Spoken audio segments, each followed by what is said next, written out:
This work contributes a novel and modularized learning-based method for aerial robots navigating cluttered environments containing hard-to-perceive thin obstacles without assuming access to a map or the full pose estimate of the robot. We propose a semantically enhanced variational autoencoder trained on simulated and noisy real data that compresses depth images to a latent space representation, utilizing a semantic mask when available. A collision prediction network utilizes this representation along with the robot's partial state for choosing action sequences. We conduct two experiments to show the performance of our method. The first experiment involves the robot traversing a long cluttered corridor with obstacles as small as 4.8 centimeters in width.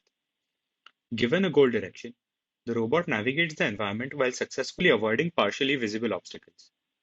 In the second experiment, the robot traverses through a cluttered environment containing thin obstacles with reflective textureless surfaces as small as 2.5 centimeters in width. Thank you.